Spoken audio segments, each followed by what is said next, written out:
よ。不意打ち暗殺者っぽく。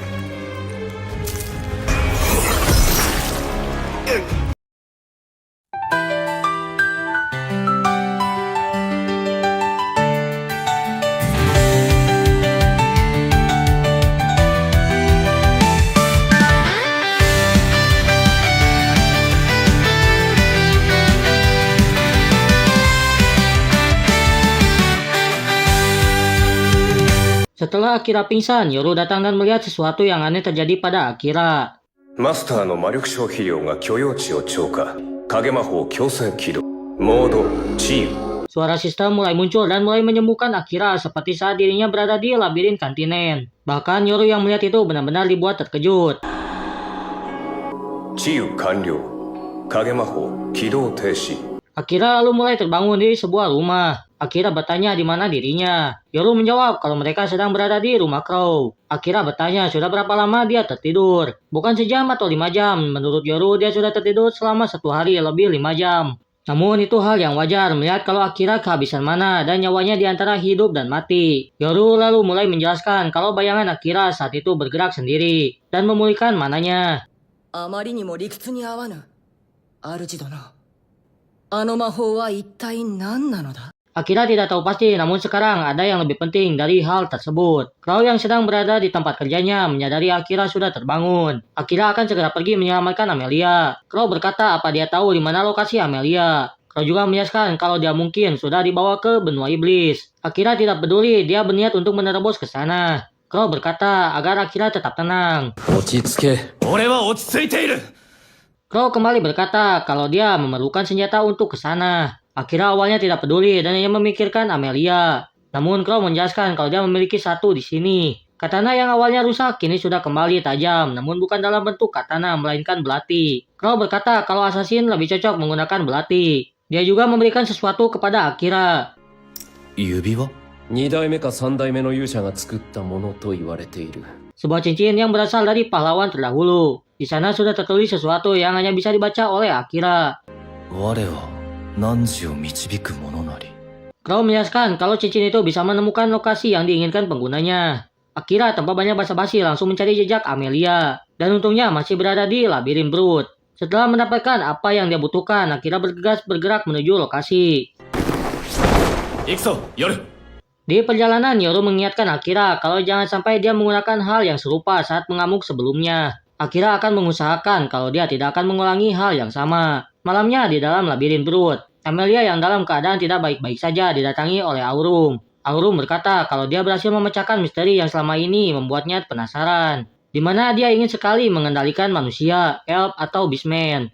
Dan berkat Amelia akhirnya dia tahu kesimpulannya. Meskipun dia hanya bisa membuat Amelia tidak bisa bergerak. Amelia bertanya mengapa dia membawanya ke labirin. Aurum mulai mengatakan kalau dia adalah iblis peringkat ketiga. Dan ada iblis di atasnya yang merupakan atasannya merupakan iblis kedua. Yang dimana dia bisa menggunakan sihir perpindahan. Aurum datang ke labirin menggunakan sihir tersebut. Dan dia sedang menunggu kedatangannya untuk menjemputnya. Amelia mencoba mencari informasi dan Aurum dengan senang hati akan menjawabnya. Sambil mereka menunggu sang assassin datang. Aurum juga meremehkan Akira kalau dia tidak akan bisa mengalahkannya. Dia juga berkata kalau dia tidak akan membunuh Amelia. 君は死なないから安心して。生きたままの状態で魔王様に献上しないと僕が怒られちゃうからね。 Di sisi lain, Akira masih menggunakan cincinnya untuk melacak Amelia. Sebelum berangkat, seseorang memanggil nama Akira. Dan saat dia lihat, Akira tahu kalau dia adalah orang yang sebelumnya ada di kota. Gadis Beastman itu ingin agar dirinya ikut untuk menyelamatkan Amelia. Akira yang buru-buru langsung menangkap gadis tersebut dan bertanya mengapa dia tahu nama Amelia. Akira meminta penjelasan sebelum dia mengambil tindakan berikutnya. Gadis itu langsung berkata kalau dia memiliki skill pelacakan bau. Dia mencium bau Amelia yang terhenti di pintu masuk labirin. Jadi dia menunggu Akira yang pasti akan menggunakan rute yang sama. Yoru mulai menjelaskan kalau skill pelacakan bau biasanya memang dimiliki oleh kebanyakan beastman. Jadi ceritanya tidak ada yang janggal. Gadis itu mulai memperkenalkan dirinya. Dia adalah Lia Lagon, seorang putri pertama dari negara beastman Uruk. Dia juga menjelaskan kalau dia mendapatkan kabar kalau Raja Iblis mengincar Amelia. Jadi dia mencoba memperingatinya. Dia takut kalau dia tidak akan percaya dengan apa yang ia katakan. Jadi dia mencoba menyelidikinya, namun kejadian yang tidak diinginkan pun terjadi. 使いたくないがやむを得ん。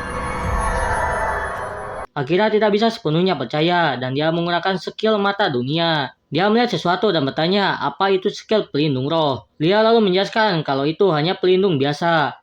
Akira bertanya apa itu bisa digunakan untuk seseorang. Dia juga menjelaskan kalau Raja Iblis mengincar skill pembangkitan milik Amelia. Akira yang mendengar itu tidak memiliki banyak waktu dan langsung bergegas ke lokasi bersama dengan Lia. お前も早く乗れ。お願いします。 Di dalam dungeon, Amelia bertanya mengapa Raja Iblis ingin menginginkan skill pembangkit miliknya. Padahal mereka memiliki umur yang bahkan abadi dan kekuatan yang menakutkan. Aurum tidak tahu pasti, namun 死んでから時間が経ちすぎると無効。 Aurum juga berkata kalau skill itu hanya bisa digunakan sekali dan harus menunggu beberapa hari untuk menggunakannya kembali. Dan saat assassin itu datang dan mati di tangannya, Amelia tidak akan bisa membangkitkannya kembali karena dia sudah menggunakannya. Aurum mendekati Amelia dan mencoba bertanya seperti apa tangisannya nanti saat melihat penyelamatnya mati. あれを超えるやつを期待してるよ。 Di perjalanan, Akira bertanya pada Lia mengapa saat itu dia ada di kerajaan Letis. Dia lalu mulai menjelaskan kalau dia mencari slime hitam. Lia mulai menceritakan apa yang sebenarnya terjadi. Sebelum dirinya menjadi putri, dulunya dia adalah anak yang tinggal di pinggiran desa. ある日、村に黒いスライムが現れて、本当なら一撃で倒せるはずの魔物に、父も母も弟も村人全員が取り込まれました。 Di ceritanya, seekor slime hitam muncul yang dimana seharusnya mereka bisa dikalahkan dalam satu kali serang. Namun ayah, ibu, dan adiknya ditelan oleh slime tersebut. Bahkan sampai penduduk desa ikut ditelan. Dia yakin kalau itu adalah slime percobaan yang sengaja dilepaskan. おそらく同じだな。 Dan saat keluarga kerajaan mengadopsinya, dia mencari informasi yang mengarahkannya ke kerajaan Letis. Dan fakta sebenarnya terungkap di sana. 家族と村の人たち以外にも、大勢の獣人と人族がさらわれていました。少ないですが、エルフ族も。 Selain keluarga dan penduduk desa, banyak beastmen, elf, dan bahkan manusia yang dijadikan tumbal untuk ritual pemanggilan pahlawan. Maka dari itu, dia datang untuk melihat pahlawan yang terpanggil. Akira berkata kalau mungkin dia juga membencinya. Dia berkata kalau mereka tidak salah, yang salah adalah raja dan putri yang melakukan ritual tersebut. Akira juga mulai jujur mengapa dia membenci raja dan putri. Serta omongan tentang penjajahan yang dilakukan Ras Iblis membuatnya merasa ada yang aneh. Fakta lainnya juga mulai diungkapkan oleh Yoru terkait kebohongan yang mereka katakan. Menurutnya selama ratusan tahun ke belakang, Iblis tidak pernah memulai peperangan. べき悪という印象だけを他の種族たちが共有している。 Akira sempat akan bertanya lebih jauh, namun keburu dipotong Yoru karena mereka sudah sampai. Dia berkata kalau mereka harus mengalahkan monster di setiap lantai untuk membuka gerbang ke bawah. Yoru berkata kalau itu adalah peraturan di setiap labirin yang diberikan oleh Raja Iblis pertama. Akira berniat menggunakan bayangannya namun dihalangi oleh Yoru. じゃあどうする。もたもたしているとアメリアが。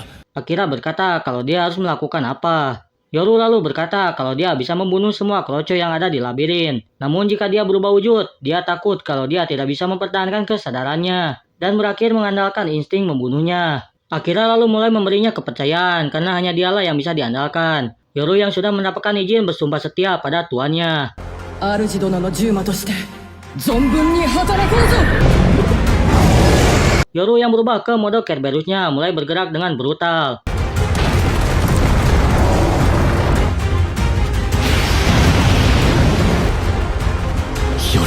Akira mencoba untuk berkomunikasi dengan Yoru. Yoru pun akhirnya sadar dan mencoba menyarankan Akira agar terus berbicara padanya. 主殿、そのまま声を送り続けてもらえると助かる。 Mereka pun melanjutkan pembicaraan mereka yang sebelumnya terkait ras iblis. Yoru berkata kalau Raja Iblis pertama pernah menyerang ras lain karena mereka telah dikirim ke benua volcano yang tandus. Dia juga menjelaskan kalau semua ini hanya prasangka buruk. それが不幸を招いた。 Dan Raja Iblis selanjutnya memiliki istri namun dia dibunuh oleh penyusup. Menurut yang Yoru katakan kalau Raja Iblis saat itu sangat lembut dan perhatian pada orang-orang sekitar. Akira berkata kalau itu menjijikan, tapi melihat Raja Iblis sekarang yang berniat menculik Amelia, dia tidak bisa memaafkannya. ただ覚えておいてほしい。魔族も様々なのだ。他の種族など虫けらとしか思わぬ残忍な者もいれば、争いを避けて融和を図る者もいる。 Yoru melanjutkan penjelasannya kalau ada banyak jenis iblis namun dengan sifat yang berbeda-beda. Singkat cerita mereka pun sampai ke lokasi. Dia langsung memasang pelindung pada Amelia. Aurum tak menyangka kalau dia akan datang dengan cepat. Yoru yang awalnya menjadi Kerberos berubah kembali ke kucing biasa dan tidak bisa bergerak. しばらく動けぬ。ごめんなさいアキラ、私のせいでAkira berjanji kalau dia tidak akan pernah melepaskan Amelia kepada siapapun lagi. Aurum mendekati Akira sambil meremehkannya.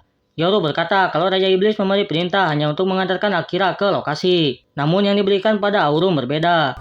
エルフの姫を殺さずに連れてこい。暗殺者は邪魔だから殺せだけ。 Yoru terkejut mendengar perintah yang berubah. Sambil mendengarkan ocehan Aurum, Akira tahu-tahu sudah ada di belakangnya.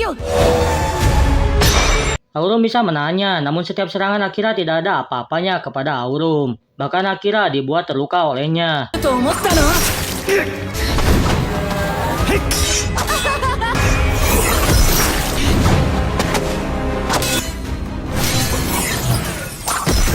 Dia berkata kalau dia sudah memasang pelindung namun tidak bekerja. Yoru berkata kalau tombak miliknya sudah dilapisi mana yang pekat.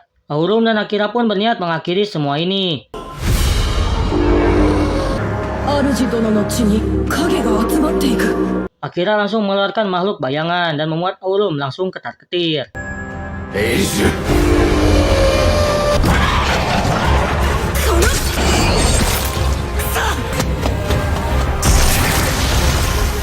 Akira yang kelelahan mendengar suara seruling yang digunakan Aurum. Beberapa musuh berukuran raksasa muncul. Akira tidak bisa bergerak karena telah menggunakan sihir bayangannya. Di saat-saat terakhir, dia lalu menggunakan perisai terbaiknya bernama pelindung roh terbalik.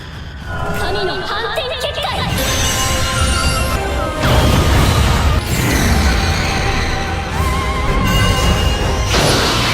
Pelindung itu langsung membalikkan serangan dari para monster dan langsung membunuhnya. Amelia akhirnya bisa kembali bergerak. Akira langsung menodongkan belatinya pada Aurum. Aurum berkata untuk segera membunuhnya. まさか殺せないとか。 Akira tidak bisa membunuh iblis yang berbentuk manusia. Akira yang ragu tiba-tiba mendengar suara seorang pria. まさか人間相手に負けてんのか。魔族の序列に。ったくめんど。 Aurum mengenal pria itu, dia adalah Mahiro.